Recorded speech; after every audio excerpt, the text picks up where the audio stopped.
Jangan lupa subscribe YouTube channel Metro TV News dan jangan lupa nyalakan notifikasinya.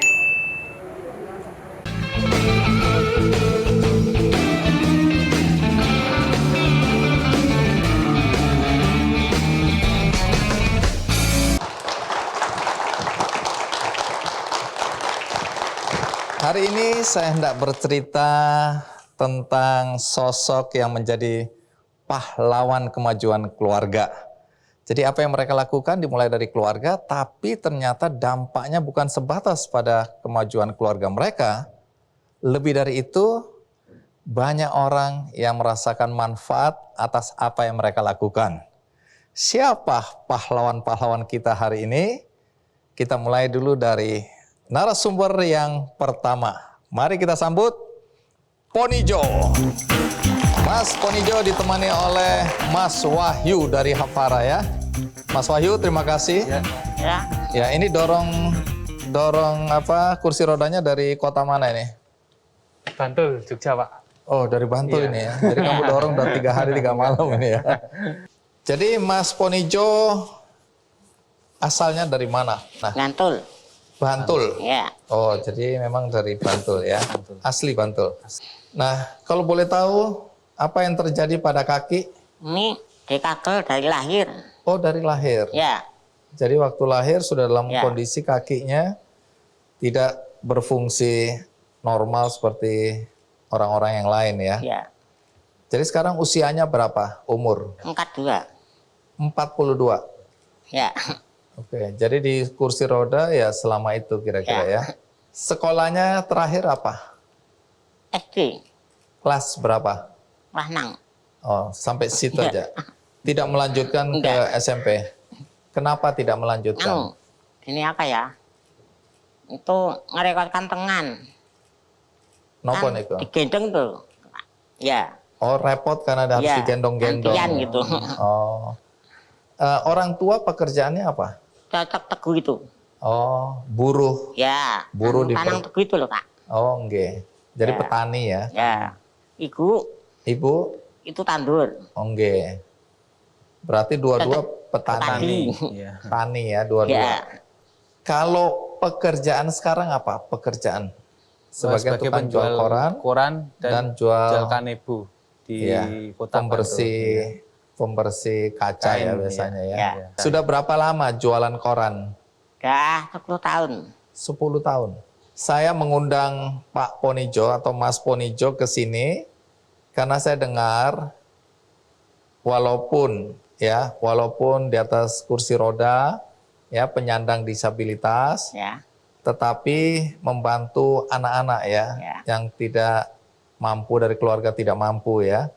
Nanti cerita apa yang dilakukan oleh Pak Ponijo, bantu-bantu anak-anak itu bantu apa. Tapi tunggu dulu, sekarang kita simak dulu liputan berikut ini.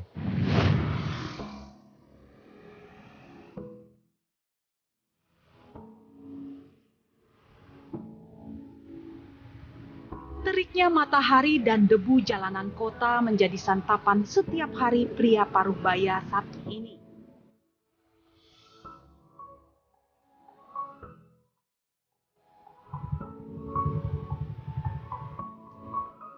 Ialah Ponijo, seorang difabel yang sehari-hari berjualan koran dan kanebo di wilayah Bantul, Yogyakarta.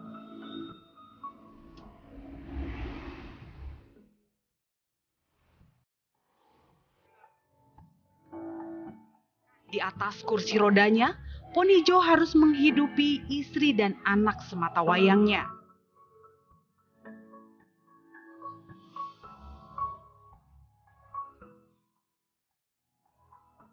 Di rumah sederhana inilah Ponijo tinggal bersama keluarga kecilnya. Anak perempuan Ponijo pun juga berkebutuhan khusus. Sejak lahir, anaknya mengalami pembengkokan tulang dan harus menggunakan kursi roda seperti dirinya.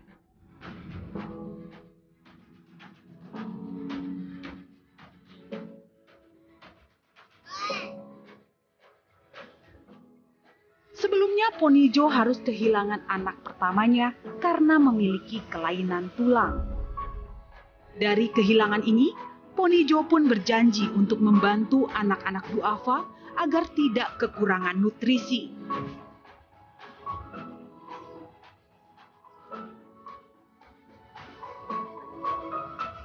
Dari menyisihkan penghasilan jualannya, Ponijo kerap berbagi kepada keluarga yang memiliki anak berkebutuhan khusus dengan memberi susu maupun sembako.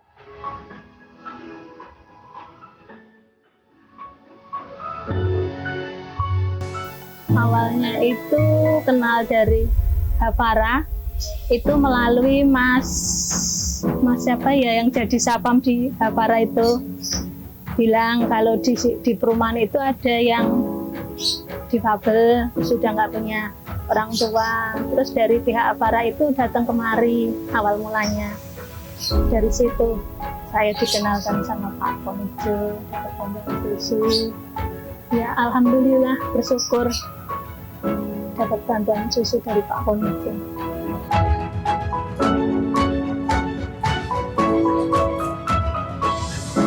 Ponijo membuktikan meskipun dalam keterbatasan, ia mampu menjadi layaknya pahlawan dalam keluarga dan mereka yang membutuhkan.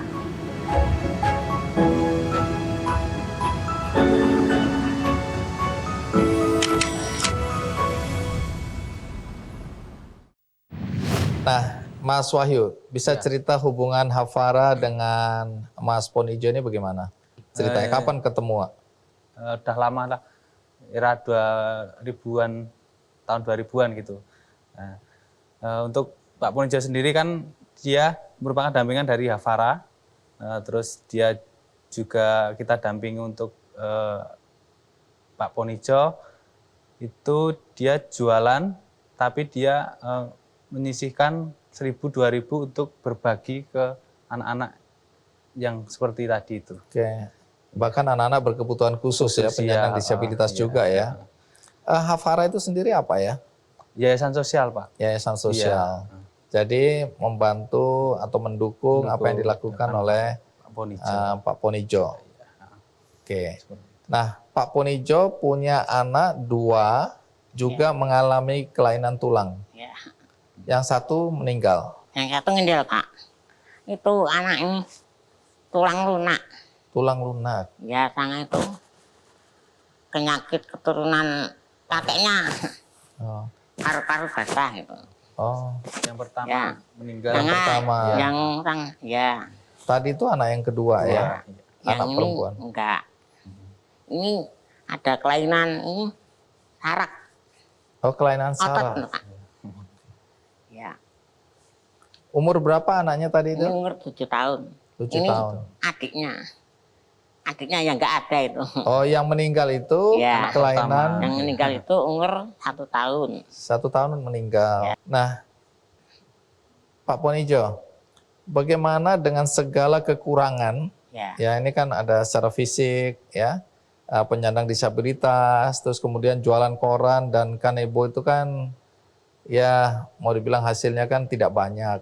Ya. Tapi kenapa Pak Ponijo sudah mau berbagi untuk anak-anak yang juga penyandang disabilitas? Ya.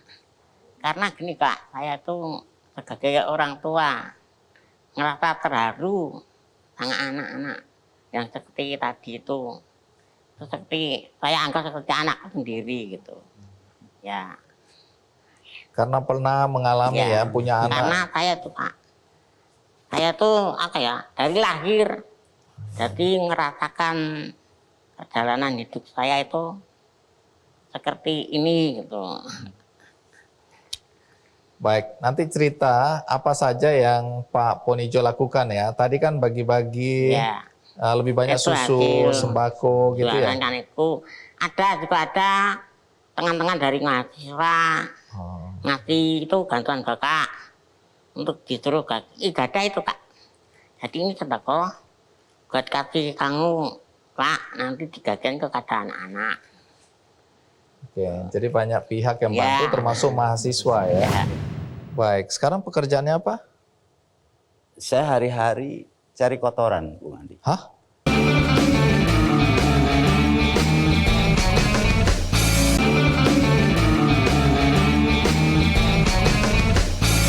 Pak Ponijo, Jadi kalau sehari-hari jualan koran dan konebo, penghasilannya berapa?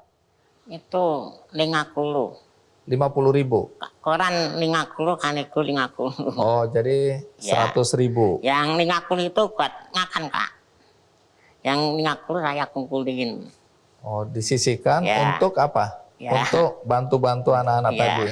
Wahyu bisa jelasin, itu apakah setiap hari Enggak, Pak Ponijo itu? Kira-kira sebulan sekali lah Pak Ponijo itu berbagi. Oke, jadi keliling-keliling Iya, itu. keliling, Itu ya. rumah yang tadi kita didatang itu rumah di sekitar tempatnya Di sekitar Pak Pak Ponijo. Ponijo ada, terus sekitaran Bantul Pak, kebanyakan anak-anak yang di Bantul itu. Jadi masyarakat udah kenal juga Pak Ponijo ya, Iya. karena kebiasaannya jualan Iya, dan kebiasaannya jualan. berbagi ya. Iya. Biasanya dibagi apa aja ke anak-anak ini? Susu, sembako, sama sayur Pak. Oke. Susu itu karena Pak Ponijo ini mengalami juga masalah tulang ya. Iya benar. Jadi kenapa kan biasanya orang cuma kasih sembako Sembako, gitu aja, iya. tapi ini unsur susunya malah lebih dominan ya. Iya benar Pak. Karena faktor bahwa anaknya juga kena masalah tulang, ya Pak Ponijo juga punya masalah dengan tulang, kakinya. Jadi bantuannya harus ada susu gitu ya. Nah, kalau Mas Wahyu dan teman-teman Hafara menilai apa yang dilakukan Pak Ponijo ini seperti apa? Bisa diceritakan? Pak Ponijo itu kalau uangnya udah ngumpul langsung hubungi ke Hafara Pak. Oh, terus? Minta diantar belanja gitu. Belanja buat beliin anak-anak berbagi susu, sembako sama sayur tadi itu. Seperti itu. Oke. Jadi superhero Iya. dari Bantul. Ya. Baik, terima kasih Pak Ponijo ya sudah melakukan hal baik dalam hidupnya walaupun dengan segala keterbatasan, dan kebetulan hari ini teman-teman dari Frisian Flag juga hadir dan ingin memberikan apresiasi untuk Pak Ponijo, sekaligus kayaknya ingin mendukung apa yang sudah dilakukan Pak Ponijo, terutama bagi-bagi susu. Ya. Terima kasih. Oke, kalau gitu Ibu Felicia bisa langsung diserahkan aja. Apa kesannya setelah mendengar cerita tentang Pak Ponijo ini? Apresiasi luar biasa untuk Pak Ponijo. Terima kasih untuk anak-anak yang boleh mendapatkan donasi susunya. Luar biasa, di tengah-tengah kesulitannya sendiri, Pak Ponijo telah berhasil untuk membagikan kepada orang lain. Itu bagi saya luar biasa, Pak. Dan tadi kalau bilang superhero tadi, sebenarnya juga superhero buat kemajuan keluarga ya. Jadi pahlawan keluarga ini ya. Betul. Dan menjadi pahlawan bagi banyak anak-anak, Orang-orang di sekitarnya. terutama anak-anak penyandang disabilitas, Ya. anak-anak dari keluarga yang kurang mampu. Nah, jadi dukungan apa yang mau diberikan untuk Pak Ponijo dari Frisian Flag nih, Bu Felicia? Kita akan memberikan bantuan produk Pak Ponijo berupa produk susu bubuk yang akan kita berikan untuk persediaan selama 1 tahun. 1 tahun. Ya, Jadi Yang 1 tahun seorang usah mikir ya, sudah ada susu yang bisa dibagikan. Jadi nggak usah lagi panik gitu, waduh ini hari ini dapat uang atau tidak, udah ada susu yang dibagikan ya. Dan untuk mendukung mobilitas kayaknya perlu ada yang diganti nih. Untuk kendaraan mobilitasnya juga akan kita berikan sesuatu yang baru Pak Ponijo supaya bisa membantu mobilitas Pak Ponijo. Ya, Untuk kegiatan jadi sehari-hari. kursi rodanya ya. Ya. Oke. Iya. Baik. Dan tadi produk susu Frisian Flag untuk 1 tahun. Monggo. Iya. Semoga bermanfaat ya. Adalah yang bisa tinggal dibagi-bagikan dengan mudah. Terima kasih. Nah, Bu Felicia, dengan dukungan dari Frisian Flag ini apa harapan teman-teman di Frisian Flag? Tentunya ini merupakan salah satu contoh dari pahlawan kemajuan keluarga, Bang Andi. Kenapa? Karena dengan kontribusinya yang kecil, tetapi berdampak banyak buat orang-orang lain. Dan kita bisa melihat bahwa bukan cuma keluarga saja, tetapi juga penyandang disabilitas lainnya juga akan bisa merasakan dukungan ini. Dan semakin banyak orang yang bisa mendapatkan dukungan lebih dari Pak Ponijo. Baik, terima kasih Pak Ponijo, terima kasih juga Wahyu, terima kasih untuk mendampingi. Nah, berikutnya saya akan undang pahlawan kemajuan keluarga lainnya. Apa yang dilakukan? Mari kita sambut Musa Dikun. Iya, Mas Dikun. Terima kasih sudah hadir di acara Kikandi. Terima kasih. Silakan duduk. Kalau Anda berasal dari mana? Dari Jawa Tengah, Bung Hendy. Jawa Tengah. Kebumen. Sekarang tinggal di mana? Di Kalimantan Selatan. Tepatnya di mana? Di Kabupaten Barito Kuala. Kenapa ada anak Kebumen bisa sampai di Kalimantan Selatan? Iya. Saya dulu ikut sama bapak saya, karena bapak saya sebagai transmigran dari Kebumen ke Kalimantan Selatan. Pada saat saya masih kecil, saya masih kelas 2 SD, Bung Andi. Oh, jadi ikut transmigrasi. Betul. Ikut orang tua. Iya. Baik, sekarang pekerjaannya apa? Saya hari-hari cari kotoran, Bung Andi. Hah? Cari-cari kotoran pengertiannya apa ini? Betul. Jadi saya memang mengembangkan sekarang itu limbah ya, dari limbah ternak itu menjadi satu produk berupa pupuk organik, Bung Andi. Limbah ternak. Ternak apa ini? Baik ternak besar maupun jenis unggas. Jadi yang utamanya adalah ternak dari kotoran sapi dan kotoran ayam. Itu yang saya kelola kemudian menjadi satu produk berupa pupuk organik. Nah, ini saya dengar urusan kotoran ini membuat perubahan di desa tempat Mas Sodikun tinggal sekarang ini. Karena dulu katanya pertaniannya nggak terlalu sukses ya. Iya. Kalau dulu masyarakatnya bertani apa ya? Secara umum masyarakat kami adalah bertani pangan pada saat itu, yang dimana mereka belum mengenal apa itu pupuk organik, kemudian pemanfaatan dari limbah ternak itu sendiri. Jadi kalau dulu dianggap kurang sukses itu karena faktor apa? Sebenarnya banyak faktor terkait dengan kondisi lahan yang masih margin, kemudian mungkin masyarakat juga belum mengenal, taunya pupuk ya hanya pupuk kimia, insektisida dan sebagainya. Nah, ini sangat berpengaruh terhadap tingkat kesuburan daripada tanah itu sendiri. Lambat tahun alhamdulillah dengan mengadopsi penggunaan limbah menjadi pupuk organik, kemudian juga didorong oleh Pemda setempat, ya melalui dinas-dinas terkait, sekarang sudah bagus. Bahkan sekarang tidak hanya di pertanian pangan, tapi juga tumpang sari dengan jeruk yang saat ini sudah dikirim ke Surabaya rata-rata. Bah, saya dibully. Kenapa nak? Iya, Bapak sih tiap hari kan ngurusin kotoran, ngurusin sapi. Dibully gimana? Katanya bau sapi lah, bau kotoran. Saya besok nggak mau sekolah.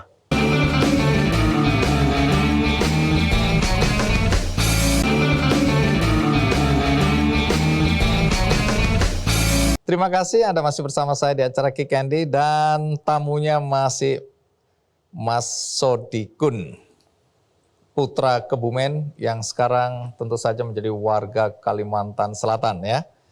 Nah, Mas Sodikun, kalau Anda tadi cerita bagaimana kotoran sapi terutama ya, itu menjadi berkah di desa Anda yang membuat kemudian para pemudanya tidak lagi merantau untuk mencari pekerjaan.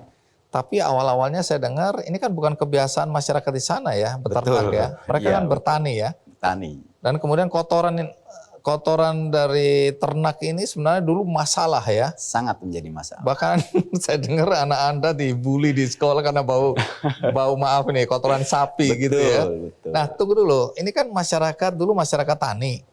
Bagaimana awal mulanya sampai kemudian sekarang saya dengar orang-orang sudah beternak, bahkan kotoran ternaknya pun sekarang membawa berkah. Dari mana cerita beternak ini? Baik Bang Andi. Jadi pada saat itu saya melihat betapa besar potensi masyarakat yang ada di desa saya itu, di mana mereka mungkin secara moral tidak bisa mengeksplor. Saya punya kemampuan ngarit, saya punya kemampuan melihara sapi, saya punya kemampuan bertani dan sebagainya. Tapi pada saat itu memang mereka hanya mengelola lahan pertanian, di mana di situ pertanian hanya 1 kali 1 tahun panennya. Iya. Belum seperti di Jawa. Selebihnya biasanya orang-orang dapat penghasilan dari apa lagi selain bertani? Buruh. Jadi, setelah dari lahan, mereka pergi merantau. Oh, buruh pada apa saat nih? itu sangat prihatin, di mana ketika bapak-bapaknya sudah ke sawah, nanti seminggu sekali pulang dari perantauan. Jadi setiap saat itu bisa dikatakan istri-istri yang ada di rumah tuh ditinggal oleh suami untuk merantau mencari tambahan. Itu dulu. Iya, iya. Artinya harus keluar karena kalau berada di desa dan mengandalkan hasil pertanian nggak cukup itu ya. Betul, betul sekali. Harus keluar, harus cari nafkah yang lebih daripada itu. Jadi buruh Jadi di buruh. kota-kota. Iya, ada yang beca, ada yang buruh bangunan, ada yang ke ini hutan-hutan itu untuk tebang kayu. Oke. Seperti itu. Nah, terus urusan ternak ini mulainya bagaimana? Iya, seperti tadi saya melihat potensi masyarakat itu punya kemampuan untuk piara ternak. Ketika itu saya coba ke masyarakat keliling ngobrol-ngobrol di sela-sela pertemuan, misalnya ada di waktu istirahat di sawah.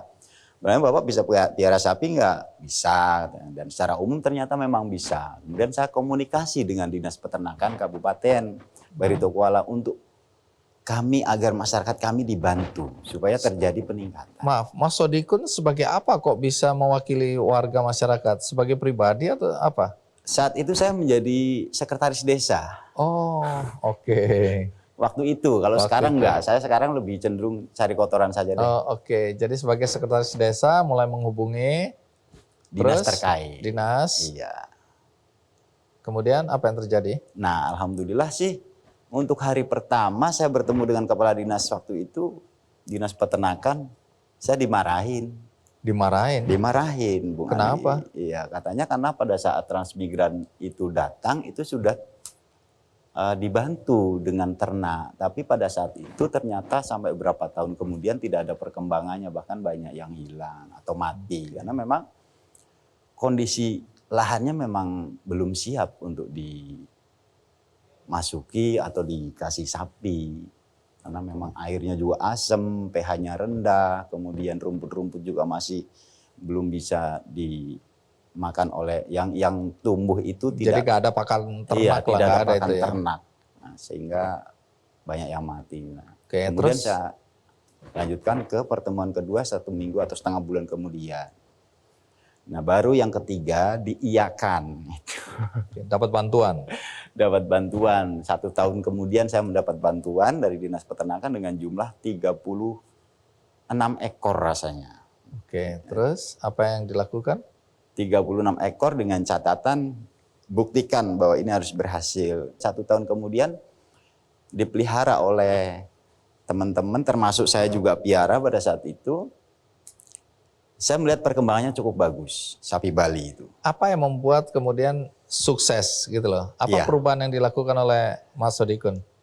Sejak saat itu, kalau dari padi saya pertimbangannya 1 tahun belum tentu terjadi perubahan secara ekonomi. Tetapi karena dengan sapi ini 1 tahun itu sudah beranak ini, Bung Andi, beranak 1. Dan kami hanya menyetorkan 1 ekor sapi. Kemudian sapi induk itu menjadi hak kita. Nah, di situ sudah ada nilai ukur harga daripada sapi induk tersebut. Nah, itu terjadi peningkatan dan secara otomatis itu juga akan mengurangi masyarakat itu keluar kerja ke luar-luar daerah. Baik, menarik juga karena saya dengar ya cerita bahwa ketika sukses nih peternakan berkembang, Iya. ada problem kotoran sapi Betul. numpuk di halaman rumah Anda. Apa yang terjadi waktu itu? Saya agak sedih mengingat itu. Kenapa? Gini Bang Andi ya, bagaimanapun di satu sisi saya merasa ada keberhasilan, tapi di sisi lain juga banyak yang kontra. Dengan kondisi yang pada saat itu di mana menggunungnya kotoran ternak sapi itu sehingga berdampak terhadap pencemaran lingkungan. Ya. Jadi masyarakat marah dong. Sebagian masyarakat marah, kecuali yang punya sapi. Oh. Jadi Terus?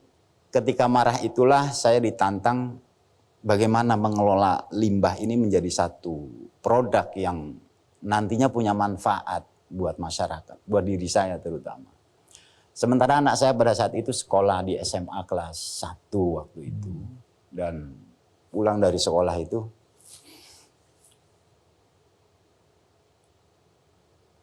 dia menangis.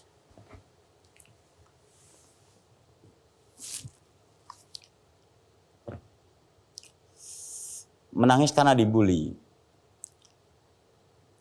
Dia panggil saya Abah. "Bah, saya dibully." "Kenapa, Nak?" Saya bilang, "Iya, Bapak sih tiap hari kan ngurusin kotoran, ngurusin sapi."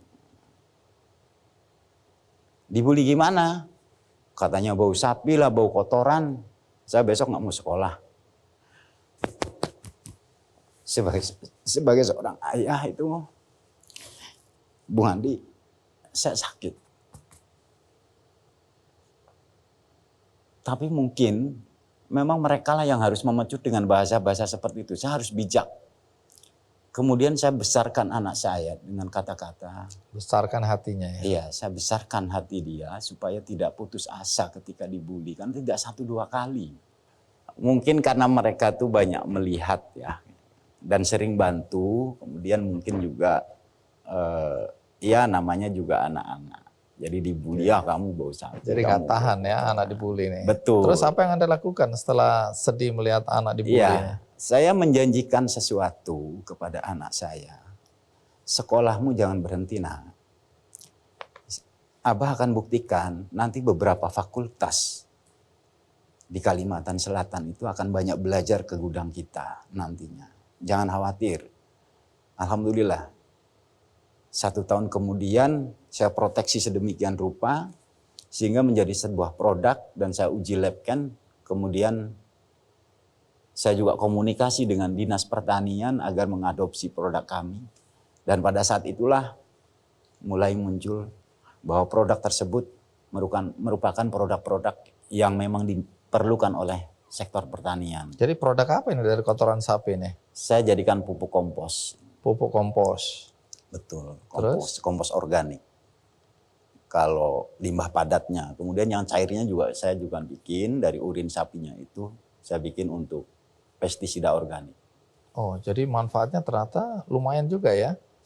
Kompos, pestisida organik. Betul. Terus ada lagi nggak? Saya dengar ada biogas. Oh, Iya. oke.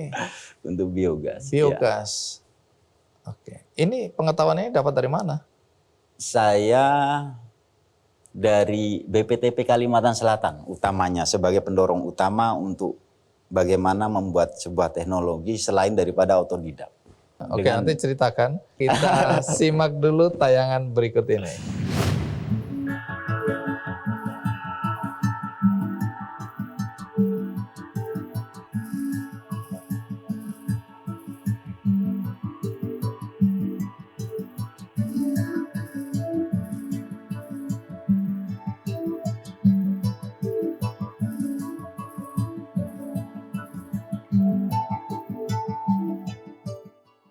Di awal-awal tahun, limbah itu sebenarnya tidak termanfaatkan. Limbah tersebut hanya dibuang begitu saja. Lalu ini Pak Sodikun punya inisiatif untuk membuat limbah itu menjadi pupuk organik. Belajar dari pengalaman-pengalaman, kemudian pelatihan-pelatihan yang diikuti. Akhirnya Pak Sodikun bersama rekan-rekan, bersama teman-teman, bersama saya bisa membangun usaha pembuatan pupuk organik yang berasal dari kotoran hewan. Ialah Musodikun, seorang petani sekaligus peternak asal desa Dandajaya, Kabupaten Barito Kuala, Kalimantan Selatan, yang mampu memanfaatkan teknologi untuk mengolah kotoran sapi menjadi pupuk organik.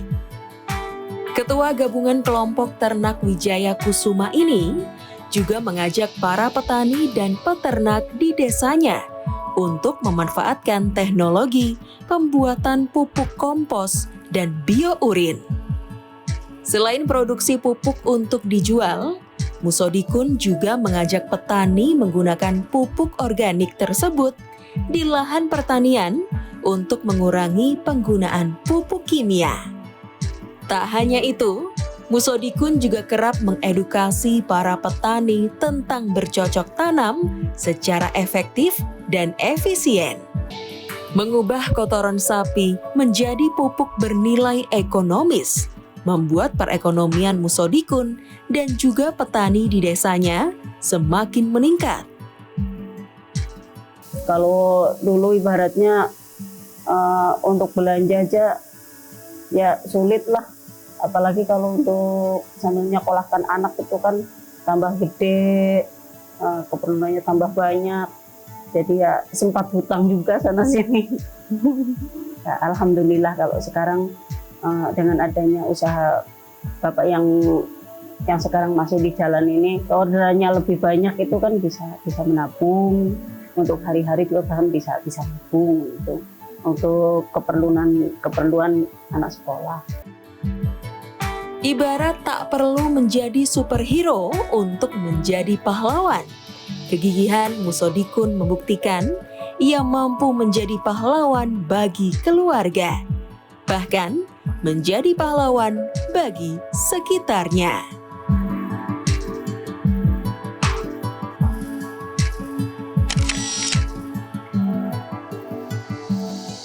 Anda tidak pelit ilmu ya, Anda ngajarin juga membuat pupuk dan Pupuk, iya. biogas tadi itu ya, dibagikan. Betul. Ya. Iya. Memang kami memberikan edukasi kepada masyarakat agar limbah-limbah itu bisa termanfaatkan. Yang terpenting adalah bagaimana agar tidak menjadi cemaran di lingkungan. Oleh karena itu, seringkali kita kumpul. Ayo bapak-bapak itu ternak-ternak sampean banyak kotorannya dimanfaatin. Kalau nggak dimanfaatin ya kirim ke gudang saya. Kalau mau dimanfaatin olah sendiri, saya ajarin kok. Gini. Nah itu nanti manfaatin aja sendiri. Itu. Kemudian juga di biogas, alhamdulillah. Jadi buahnya selain jeruk apa sekarang ini? Kalau untuk saat ini, jadi ada 3 komoditas utama. Ada pertanian pangan. Pertanian pangan terbagi 2, ada tani lokal, ada padi lokal dengan padi unggul. Kemudian ada jeruk. Untuk jeruk ini 6 bulan sekali kita panen. Kemudian yang ketiga ada ternak, di mana ternak itu sebagai peluru cadangan untuk jangka panjang. Dengan semua yang Mas Sodikun dan teman-teman lakukan sekarang ini, apa perubahan nyata yang terasa di masyarakat?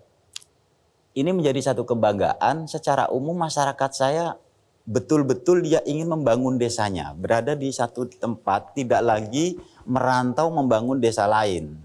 Setelah ada komoditas jeruk dan ternak itu, masyarakat secara umum terjadi perubahan. Apa itu? Pertama itu dari fisik bangunan ya, bangunan rumah yang tadinya kayu, Bung Andi ya. Sekarang mulai. Panggung, nah sekarang sudah rata-rata batu lah. Kemudian hampir setiap orang sekarang, setiap kakak itu mempunyai kendaraan. Sebagian sudah ada juga yang memiliki mobil. Terima kasih untuk inspirasinya, mudah-mudahan siapapun yang menonton ini dengan cara mereka, dengan kesempatan mereka, dengan apa yang mereka bisa lakukan, mereka juga bisa menjadi pahlawan bagi kemajuan keluarga mereka. Amin. Dan Terima kasih. kemajuan masyarakat di sekitar mereka. Jadi di Belanda itu belajar apa? Sapi perah juga ini? Iya, di sana sapi perah juga. Jadi apa yang didapat di Belanda waktu itu?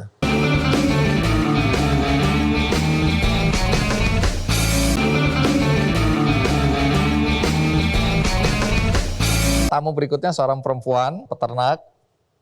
Dan yang menarik adalah dia pernah ke Belanda untuk belajar soal peternakan. Dan nanti saya akan ceritakan juga kisah hidupnya sudah difilmkan oleh seorang sutradara perempuan ternama Indonesia. Siapa dia? Tunggu dulu, kita panggil dulu tamu kita yang berikutnya. Mita Kopiah. Mbak Mita, terima kasih sudah hadir di acara Kikendi. Monggo silakan duduk. Kalau boleh tahu asalnya dari mana? Asli Tulungagung. Tulungagung, Iya. Jawa Timur. Iya. Oh. Oke, pekerjaan sekarang apa? Ternak sapi perah. Sapi perah. Oke, kalau tadi Mas Sodikun sapi pedaging ya? Iya. Ini sapi perah, artinya yang dijual susunya. Iya. Udah berapa lama jadi peternak? Dari tahun 2006. 2006. Iya. Oke, sampai hari ini masih? Iya, masih. Dulu katanya jadi apa istilahnya kalau dititipin sapi dirawat itu? Kalau di Jawa gaduh. Gaduh. Namanya, iya. Pelihara sapi orang. Memelihara sapi orang. Iya. Dan Sistem diupah bagi bisa hasil. aja uang, bisa juga bagi hasil ya? Iya. Iya. Baik, tapi sekarang sapinya berapa? Sapinya sekarang yang di rumah 16. Oh, yang di luar rumah. Punya dititipin 4. 4. Jadi ada 20. Ini Iya. punya sendiri nih. Iya. Yang 4 itu dititipkan ke Iya, orang. iya, sistem bagi hasil juga. Bagi hasil juga. Kayak kita dulu. Oh, jadi dulu posisinya di sana, Iya. sekarang posisinya di sini. Dulu menerima tugas, ya, sekarang memberikan tugas. Nah, soal belajar sapi ke Belanda itu benar juga ya? Benar. Soalnya saya cuma baca-baca nih, jangan-jangan salah ini. Benar itu ya? Benar. Iya. Baik, nanti cerita ya, Iya. kok bisa ke Belanda, dan kemudian bagaimana bisa sukses sebagai peternak sapi susu. Tapi sebelum itu, mari kita simak dulu liputan berikut ini.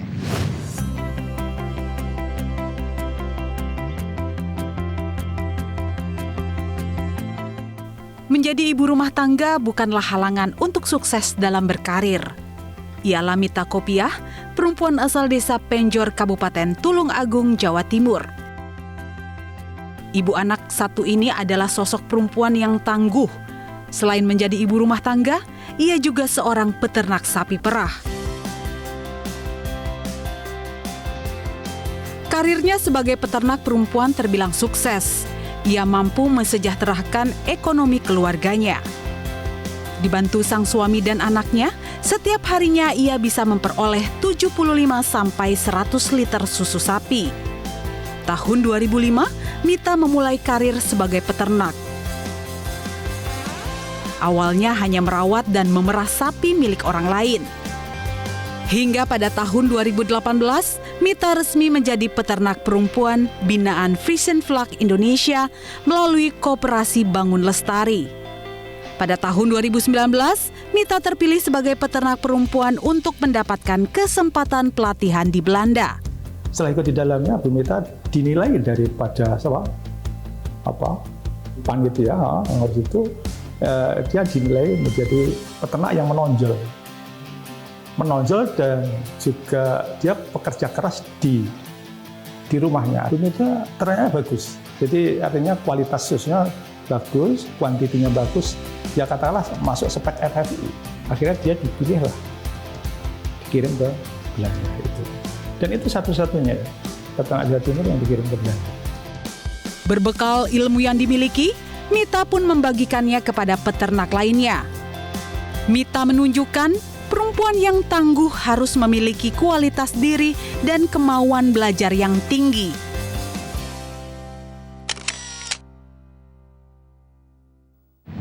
Bagaimana dulu ceritanya kok bisa jadi peternak itu? Kita nikah 2003, 2004 kita punya anak. Inisiatif gimana sih kita untuk bisa memiliki sapi, sedangkan untuk beli otomatis kita udah nggak bisa. Karena belum punya modal lah. Terus suami saya punya inisiatif untuk memelihara sapi orang dengan sistem bagi hasil. Berawal dari situ di tahun 2005 lah kita. Iya, berapa lama itu? Untuk proses sampai memiliki sapi sendiri itu prosesnya sekitar 3 tahun.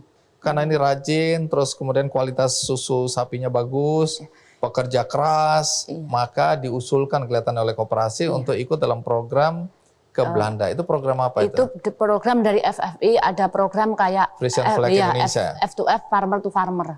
Farmer to Farmer. Iya, Okay. itu dari FFI dilewatkan ke koperasi. Saya bernaung di Koperasi Bangun Lestari yang bertindak sebagai ketua Bapak Haji Muntohin tadi. Itu susu dari sapi saya distorkan ke Koperasi Bangun Lestari. Oke, jadi terpilih. Iya. Oke, berangkat ke Belanda. Itu prosesnya 1 tahun program itu dengan peserta 132 kalau nggak salah. Jadi di Belanda tuh belajar apa itu? Walaupun ada fotonya itu ya belajar peternakan. Iya. Sapi perah juga ini. Iya, di sana sapi perah juga. Jadi apa yang didapat di Belanda waktu itu? Kalau di sana kan ada sistem potong tanduk ya kayak gitu. Itu kan selama saya beternak sekian lama itu belum pernah lihat potong sistem tanduk itu iya. maksudnya apa? Tanduknya dipotong? Iya, dia dicabut. Apa manfaatnya dengan dicabut itu? Kalau di sana biar sapi nggak galak. Oh, oke. Soalnya mayoritas kalau bertanduk itu kan galak toh. Oke, padahal di desa ini sapinya... Kalau di desa saya belum pernah ada. Oke, Iya. belum ada yang pernah potong tanduk gitu atau Belum. cabut. Oke, Belum jadi pernah itu kemudian waktu pulang dilakukan? Alatnya yang belum punya. Oke, Iya. di sana ada sesuatu yang baru yaitu Iya. sapi-sapinya tanduknya dipotong. Iya, Terus itu yang dari pedet umur seminggu lah. Pedet itu anak sapi ya? Iya, pedet anak. Udah dihilangin tanduknya. Oke, terus kemudian apa lagi yang dipelajari? Terus di sana itu kayak sistem pemeliharaan yang teknologi lah di sana. Kita beda teknologi.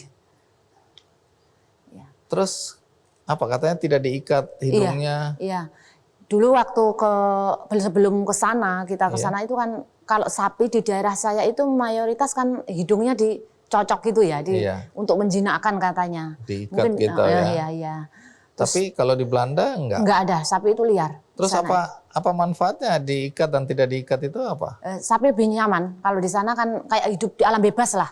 Jadi ada pengaruhnya pada hasil susunya? Semakin dia nyaman, dia semakin memberikan produksi yang bagus gitu. Ada peningkatan berapa persen atau berapa banyak? Ya, dari kandang dulu ya. Dari kandang dulu kita sebelum program FFI, tempat makan sapi kita kan tinggi gitu ya, Bang Andi. Tinggi, terus sekarang kita kayak yang di video tadi yang rendah ya. Apa bedanya tempat makan tinggi dan tempat makan rendah? Bedanya ya. Ini pelajaran buat siapapun yang beternak ini. Siapa tahu dari pelajaran dari Belanda ini ya. Iya. Kalau sapi itu kan kayak di alam bebas makannya kan tertunduk kan ya. Oh, tunduk, iya.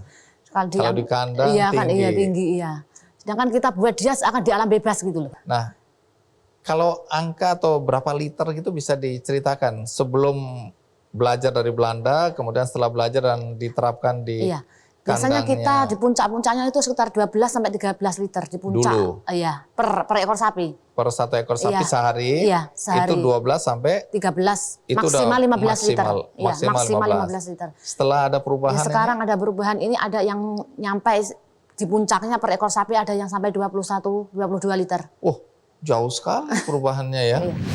Tadinya aku pikir bahwa peternak sapi itu memang ini namanya apa ya? Pekerjaan laki-laki. Pekerjaan laki-laki gitu kan.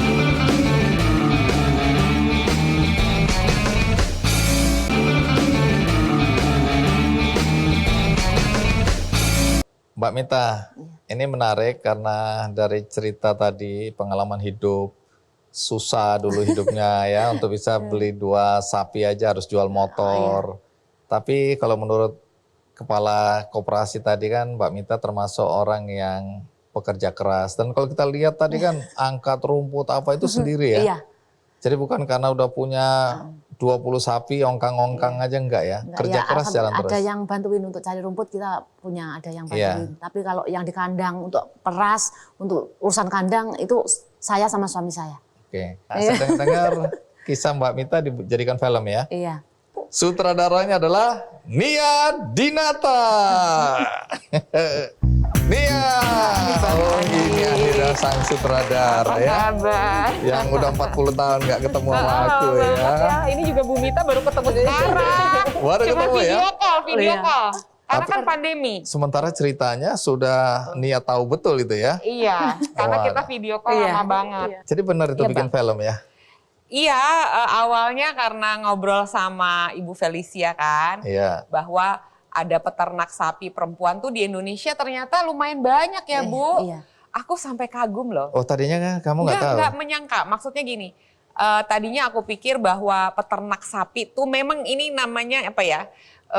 Pekerjaan laki-laki. Pekerjaan laki-laki gitu kan, karena kan aku juga hidup di zaman yang belum ada social media, informasi tidak terlalu banyak. Jadi dari kecil itu aku kebetulan di belakang rumahku tuh ada peternak sapi. Kesan pertamamu apa ketika melihat ada peternak perempuan dan sukses pula? Pertama-tama yang aku bayangkan adalah dari Tulung Agung bisa sampai menimba ilmu ke Belanda. Jadi aku sangat-sangat senang menimba ilmu juga. Jadi senang kalau lihat ada perempuan lain yang bisa menimba ilmu sampai tak terbatas. Mungkin nggak tahu, saya nanya pertama kali pas nelpon, Bu Mita pernah nggak sih ngebayangin bakalan belajar ke Belanda? Ya enggak toh Mbak, katanya gitu kan. Belanda jadi, itu di mana aja Om? Gitu. Belanda aja di mana ujungnya nggak tahu. Iya makanya. Jadi kayak tidak membatasi ruang belajar perempuan. Itu sih pertama kali. Dan juga bahwa ternyata peternak petani itu memang masih memerlukan ruang-ruang untuk belajar gitu. Lalu ya udah aku pikir dokumenternya udah ada dibikin oleh Frisian Flag Indonesia langsung oleh Ibu Mita. Jadi kita diskusi sama Bu Felicia dan tim FFI gimana kalau kita bikin film pendek aja, fiksi sebenarnya tapi terinspirasi oleh dari kisah kehidupan hidup Ibu Mbak Mita. Supaya orang-orang di Indonesia baik laki maupun perempuan yang nonton juga bisa terinspirasi juga, oh siapa aja bisa bekerja apa aja yang dicintai gitu. Aku Dan bidangnya nggak harus peternak nggak harus ya, beternak, atau peternakan, karena inspirasi adalah kerja keras ya, Iya. from zero to hero gitu lah ya. Iya. Bagaimana dari nol ya, dari susah, kemudian sekarang tumbuh dan berkembang menjadi sukses. Dan yang menarik nanti, saya nggak tahu ada di film ini atau tidak, saya baca ceritanya, Mbak Mita ini kan dulu merasakan susahnya cari rumput, nggak semua lahan orang boleh dikasih rumputnya gitu ya. Iya. Terus bahkan mau pinjam duit aja nggak dikasih. Nggak dikasih. Berapa pinjam duitnya waktu itu? 50.000 untuk berobat anak. Ya udah, sekarang saya kasih deh. 50.000. Itu pun, sekarang udah nggak perlu loh. oh nggak perlu, iya nggak perlu lagi. Saya udah mandiri, Ibu Mita. Itu pun susah ya. Nggak semua orang bisa kasih ya. Iya. Jadi sampai segitu-gitunya. Atau nanti cerita ya. Karena berdasarkan pengalaman masa lalu, Nia ya, Iya. ternyata dia ingin berbuat baik untuk orang-orang yang sama posisinya seperti Mbak Mita dulu. Iya. Tapi tunggu dulu, waktu kamu dikasih tahu oleh teman-teman dari Frisian Flag Indonesia, Iya. tolong dong bikinin cerita hidupnya Mbak Mita ini yang setelah kamu baca atau kamu dengar yang paling membuat kamu, wah aku mau gitu apa? Iya, tadi seperti yang aku bilang, keinginan untuk belajarnya dan tidak takut gitu. Maksudnya kan ada orang yang banyak bahkan anak muda sekarang ya, kalau ditawari kesempatan yang dia tidak biasa, tidak nyaman. Kan ini Ibu Mita keluar dari ruang nyaman ya, harus pergi ke Belanda. Itu kayak dia menyambut dengan sejuta semangat gitu. Sementara orang-orang aku lihat justru anak-anak muda dan ibu-ibu seumuran aku, seumuran Bu Mita, kalau dikasih kesempatan kita udah umur segini kayaknya gini, Udahlah, masa iya, cukup udahlah yang lain aja gitu. Jadi kayak apa ya, kayak ada fire in her yang masih alive, yang aku rasa. Membara. Dan yang paling aku juga kagum adalah waktu aku video call aku gini, Bu Mita masih ngambil rumput sendiri. Gitu kan, sekarang sapinya udah 20, masih ngambil rumput sendiri ya masih toh, siapa lagi yang mau ngambil. Iya kan, jadi walaupun udah ke Belanda, tapi beliau ini masih numpang rumput 40 kilo sendiri. Gitu. Dan itu yang aku juga riset, kita syutingnya di Pengalengan ya akhirnya ya Bu. Orang kantorku yang ke tempat Bu Mita, kita video call, tapi kan lagi pandemi, terlalu jauh ke Jawa Timur. Jadi aku juga riset ke Jawa Barat yang deket banget dari Jakarta. Dan aku lihat banyak Bu Mita yang lain loh Bu, seneng banget lihat Bu Mita yang lain. Dan mereka juga ini rumput setiap sebelum ya jam 4 pagi ya udah ngambil gitu, nanti sorenya ngambil lagi. Itu sendiri gitu, kuat, fit. Omong-omong filmnya kapan jadi nih? Harusnya sih udah bisa ditonton ya, mungkin yang 4 menit, ini film pendek ya. Jadi semua orang bisa menikmatinya dengan apa ya, sekarang kan orang santai-santai aja. Santai-santai, terus bisa diulang-ulang mungkin di YouTube-nya Frisian Flag Indonesia. Dan nanti akan kan kalau di YouTube suka ada iklan-iklan yang muncul-muncul gitu tuh, bisa dinikmati di situ jadi nanti juga. banyak platform yang akan dibuka. Nanti kita tanyakan mungkin sama aja. Ki Candy juga mau platformnya. Nanti kita akan tanya. Kita akan putar juga platform Ki Candy di Metro nanti. Jadi sebenarnya kesempatan untuk menonton film ini banyak. Judulnya udah ada belum judulnya? Judulnya karena kita lagi mempromosikan pahlawan keluarga Indonesia ya. Jadi sebenarnya judulnya masih tentang pahlawan keluarga Indonesia gitu. Tapi memang cerita ini utamanya yang 4 menit ini terinspirasi dari Bu Mita. Dan sebenarnya kita juga ingin mengajak semua ya yang di lingkungan kita sendiri, di lingkungan Jakarta, di lingkungan urban, di lingkungan desa, di lingkungan yang lain-lain untuk nyari-nyari ya di sekitar kita pasti ada. Pahlawan-pahlawan ya, keluarga dan menjadi pahlawan lingkungan. Bagaimana kalau kita panggil Ibu Felicia aja ya? Nah, kita tanyain aja langsung. Oke, kalau gitu kita undang Ibu Felicia Julian. Gimana Bu Felicia? Sehat? Sehat. Silakan duduk. Terima kasih sudah bersama saya lagi. Tadi ketemu Pak Ponijo ya. Nah, Bu Felicia, kenapa terpikirkan Nia Dinata yang cocok untuk membuat film ini? Pertama-tama saya ngucapin terima kasih dulu Ibu Mita iya. mau dijadikan feature film. Kemudian Technia juga bersedia untuk menyutradarai film ini. Jadi kenapa Technia? Karena sebenarnya kita juga internal berdiskusi gitu ya dengan teman-teman di Frisian Flag. Kemudian kita melihat bahwa ini ceritanya terlalu bagus untuk dilewatkan. Karena pertama saya tuh sebenarnya nonton dokumenter itu dulu gitu ya. Kemudian ini ceritanya luar biasa sekali. Memberikan inspirasi tentang kemajuan keluarga yang dengan melakukan banyak sekali hal yang mungkin dia juga tidak sadar bahwa itu adalah suatu hal yang luar biasa gitu. Karena dia merasa bahwa ya ini memang pekerjaan sehari-hari gitu. Tetapi untuk orang lain yang di luar Ibu Mita melihat seperti itu sangat terinspirasi. Jadi personally saya sangat terinspirasi melihat itu. Terus saya bilang, wah ini kan Frisian Flag akan berulang tahun 100 tahun di tahun ini. Ini konteksnya ulang tahun Frisian Flag yang ke-100 di Indonesia? Di Indonesia. Oke, jadi ini konteksnya ulang tahun ke-100, maka ini jadi menarik untuk difilmkan. Betul, karena terlihat bahwa ada inspirasi dan Frisian Flag juga ingin memberikan inspirasi tersebut kepada masyarakat Indonesia. Nah, kemudian siapa ya kira-kira yang cocok nih? Kemudian kita ngelihat, kita baca, kebetulan saya dan Pak Andrew yang tidak hadir hari ini tuh suka nonton. Terus kita ngobrol kan, ini sutradara Indonesia yang luar biasa bisa menginspirasi dan kira-kira tertarik untuk bekerja sama dengan kita siapa ya. Nah kemudian kita research juga dan kemudian nama Technia keluar sebagai salah satu proposal. Terus saya bilang wah ini ceritanya luar biasa bagus ya kalau misalnya kita bisa mengemasnya dalam bentuk inspirasi ini juga dihadirkan oleh seorang sutradara wanita yang juga peduli tentang kemajuan keluarga, tentang sesuatu yang menjadi lebih baik, tentang zero to hero gitu. Dan ngelihat dari film-filmnya Technia juga kan sebenarnya banyak sekali cerita-cerita tentang perbaikan, kemajuan yang terjadi. Jadi ini pas nih. Jadi kalau misalnya kita ketemu, bisa kerjasama, ini kayaknya akan menjadi sebuah hasil yang luar biasa. Oke, nanti cerita karena yang menarik ini ada ajakan dari Frisian Flag dalam ulang tahunnya yang ke-100 untuk semua ya, siapa saja mencari pahlawan-pahlawan di sekitar mereka ya. Betul. Atau bahkan kalau mereka mereka merasa aku juga melakukan hal yang kurang lebih sama dalam bidang yang macam-macam, tidak harus jadi peternak, itu bisa mengusulkan dirinya untuk menjadi pahlawan kemajuan keluarga. Jadi kalau Anda tertarik untuk ikutan ya dalam ajakan untuk mengusulkan pahlawan yang Anda lihat, wah ini keren ya. Tidak harus besar-besar, tidak harus yang wow gitu, tapi dia sudah menjadi pahlawan kemajuan dalam keluarganya seperti kisah-kisahnya yang sederhana tadi. Apalagi kalau dia sudah bisa memberikan manfaat bagi banyak orang, itu lebih keren lagi. Nah kemudian kalau Anda sendiri, Anda merasa aku melakukan hal baik dalam hidupku untuk keluargaku dan aku melakukan perubahan di dalam keluargaku dan kalau bisa di sekitar tempat aku tinggal, itu aja udah masuk kriteria mungkin ya Ibu Felicia. Tapi nanti jelasin lebih detail. Karena itu jangan kemana-mana, tetaplah bersama saya di Kick Andy. Jadi kita mencari orang-orang yang telah berkontribusi nyata untuk kemajuan keluarganya.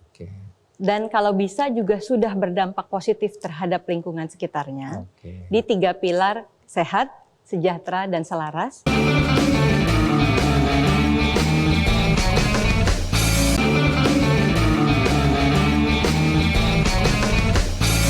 Mbak Mita, tadi saya sudah bocorkan sedikit ya cerita. Kalau dulu Mbak Mita itu minta rumput ke orang aja nggak gampang ya. Kemudian mau pinjam duit aja susah gitu ya. Mungkin ada yang nggak percaya juga ini bisa ngembaliin atau tidak. Atau mungkin ya orang itu pas nggak punya uang juga ya. Tapi intinya susah hidupnya. Tapi belajar dari apa yang Mbak Mita rasakan, saya dengar-dengar nih, sekarang kan udah punya sawah. Kalau ada yang butuh rumput silakan, nggak usah beli. Nggak usah beli. Oke, nah itu bagaimana ceritanya?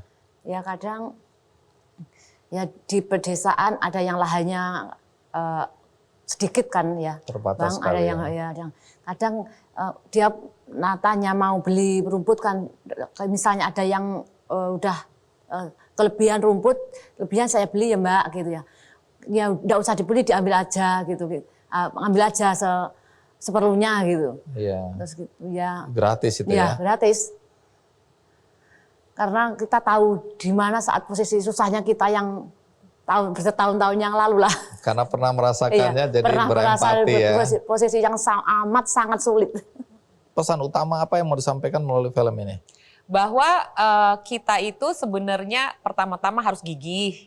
Jangan putus asa, karena biasanya kan di film itu kita nggak mau yang bagus-bagusnya aja kan ya Bu Mita ya gitu. Yang pahit-pahitnya juga diceritakan. Karena kita harus ngambil apa yang membuat dia bangkit gitu. Karena kan Apa harus itu? ada katalisnya ya gitu. Jadi harus ada yang membuat dia bangkit, karena pasti apa? Aku ngomong sama Bu Mita, anaknya pengen sekolah, ya kan? Kalau nggak salah itu yang aku tangkap, bahwa Bu Mita itu tidak kepengen anaknya putus sekolah. Jadi anak perempuannya harus teredukasi lebih dari beliau. Pengennya jadi dokter hewan kan ya Bu gitu. Tapi kita di cerita yang hanya 4 menit ini ya kita bikin seorang ibu yang gigih, pokoknya anakku nggak boleh putus sekolah.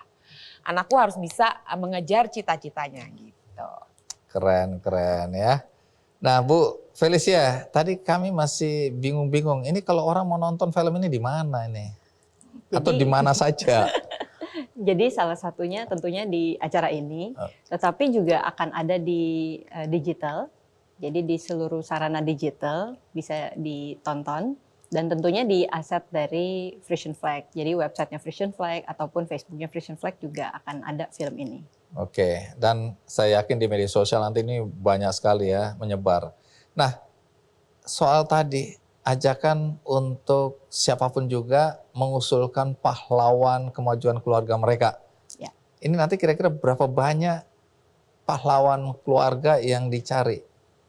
Jadi kita mengundang sebanyak-banyaknya tentunya, Bang Andi. Kenapa? Karena kita melihat bahwa yang tadi Bang Andi bilang zero to hero gitu. Jadi sebenarnya setiap orang dengan upayanya sendiri, jika dia telah berhasil untuk memberikan kontribusi kemajuan untuk keluarganya, tentunya boleh banget ikutan. Jadi tidak harus sesuatu yang luar biasa besar atau sudah terkenal gitu. Justru cerita-cerita kecil ini sesuatu yang sebenarnya lebih berarti karena Hidup di antara kita ya. Betul. Ada relasinya dengan kehidupan kita. Betul. Kan kadang-kadang kita melihat, aduh mana mungkin aku melakukan hal yang terlalu besar seperti Betul itu. sekali. Tapi kalau kemudian kriteria pahlawannya seperti yang Bu Felicia cerita, oh banyak di sekitarku. Betul. Jadi kalau mereka melihat atau tahu, atau mereka sendiri merasa apa yang harus dilakukan, atau apa yang sebaiknya dilakukan untuk bisa ikutan dalam pencarian 100 pahlawan ya? Berhubung ulang tahunnya ke 100, 100, jadi cita-citanya mencari 100 pahlawan kemajuan. Oke, jadi keluarga. nanti yang terpilih atau menang istilahnya ya, terpilih itu ada 100 pahlawan nanti. Jadi kita akan Gimana? mengkurasi 100 pahlawan kemajuan keluarga, dan kemudian nanti ada tahapan-tahapannya, yang sebenarnya semua detailnya bisa dilihat di websitenya Frisian Flag, frisianflag.com/100 tahun. Itu kriterianya. Itu akan Aturan tertera mainnya lah. jelas kriterianya seperti apa, aturan mainnya seperti apa. Oke, ini bentuknya apa? Mereka bikin aja cerita, baru dikirim. Betul, betul sekali Bang Andi. Jadi mereka bikin cerita, berikan foto. Tapi bukan fiksi, bukan ngarang ini Bukan ya. ngarang, Harus ada karena tokoh harus cerita benerannya ya. Betul.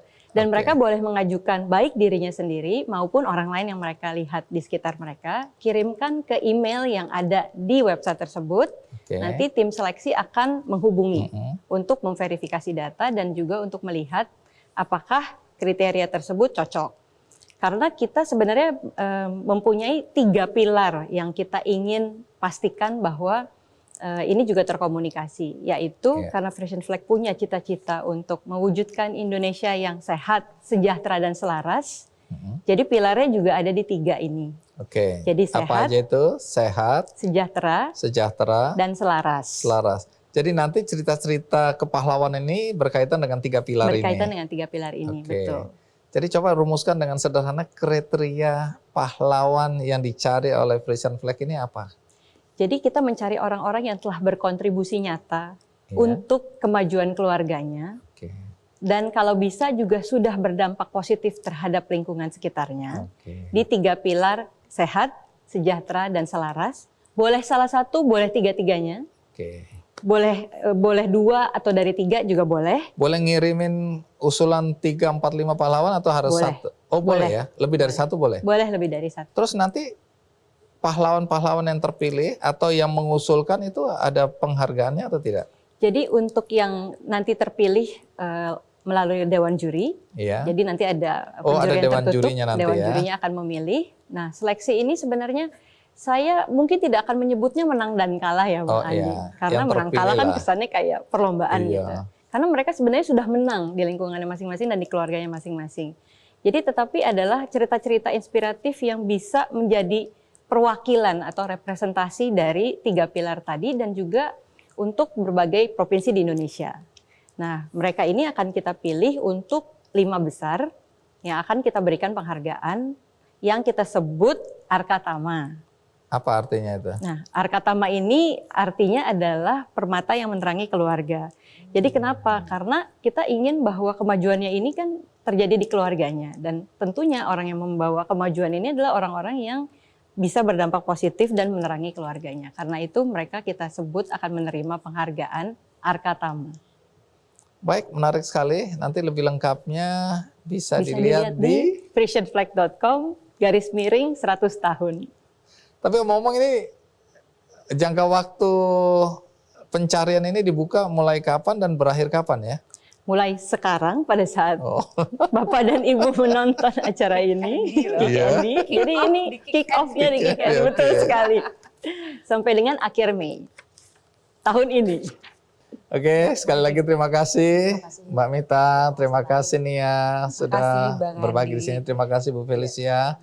Mudah-mudahan dengan apa yang dilakukan oleh Frisian Flag Indonesia ya di usianya yang ke-100 semakin banyak kita menemukan pahlawan-pahlawan ya, baik untuk keluarganya maupun untuk lingkungan di Indonesia.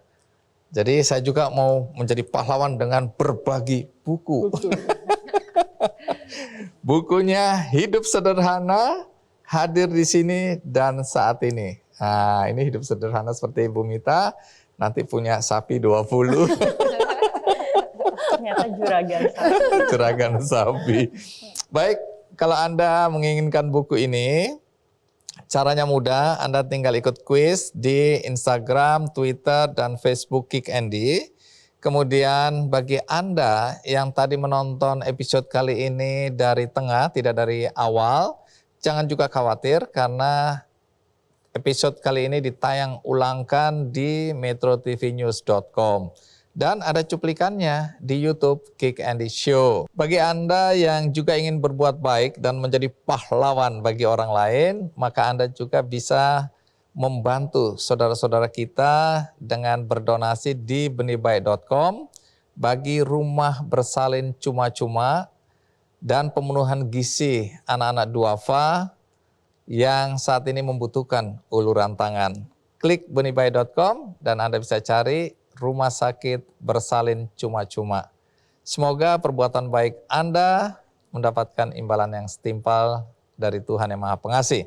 Dan juga tentu saja semoga episode kali ini memberikan inspirasi bagi kita bahwa kita, siapapun kita, apapun pekerjaan kita, kita bisa menjadi pahlawan bagi kemajuan keluarga kita. Sampai jumpa.